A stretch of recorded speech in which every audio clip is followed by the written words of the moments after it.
There was a show that was airing last season, whose production decisions went beyond rhyme or reason, whose animation would make people shout out in pain, and whose mal score would put CD Projekt to shame. Meet Yoshikatsu Kimura, the series director, and while animation isn't really his sector, you need to look out for what he's got in store, challenging all classic sci-fi. He's going to war. That's a real quote this bloke spoke to promote the show while high on coke. A joke, but his bloated ego does make him an easy scapegoat, don't you feel so?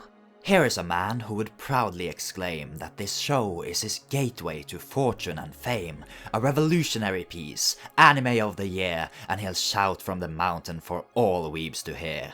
The war bells are chiming, sound the alarm, this auteur with all his charisma and charm is here to present the next big hit.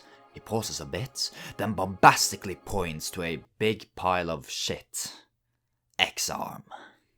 Yes, from cover-ups missions and android emotions to slideshow transitions and green screen explosions. It's like Ghost in the Shell, if Ghost in the Shell was a grotesqueness from hell. And though you can tell there was passion in plenty, the result is like Ghost in the Shell. 2020. Meet Akira. No, not that one. That one is long gone and one of the ones we just declared war on. Well, it matters not really, for in the first minutes, he dies after paying old Truck-kun a visit. He's reborn as an X-Arm, a deadly weapon, in the hands of two girls, and right after he's met them, they're taken in by the undeniable charm of this extra sex-starved X-Arm.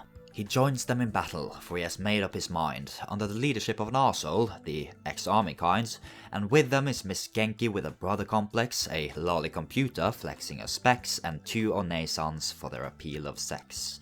We have two guys who will fade to irrelevancy, and finally, this Yuri 2B wannabe. And so we follow Akira, waiting for his ex-balls to drop, in this cop squad show of lollipop loving cherry pop and lollipops.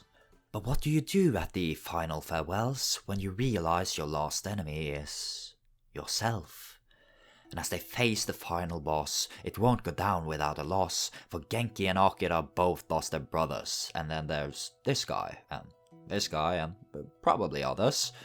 And so Akira's left there feeling the fool, as they're so close together, yet so far apart.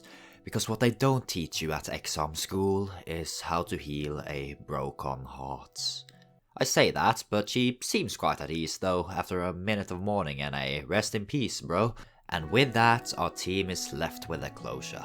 I let out a careful sigh of relief, and just as I think that it's finally over, X-Arm says, "Bitch!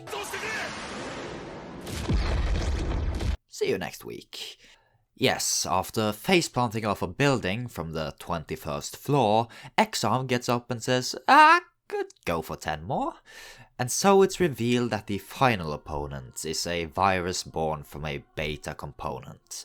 And that is the reason that we're once again heading out to fight yet another X-Armageddon. Man, what is the purpose? Why can't this stop? Well, we're told that this man can tell us what's up, but will he? No, cause we won't even see him for the rest of the show. Instead, we can revel in this amazing fight scene, and this epic showdown that happens off-screen.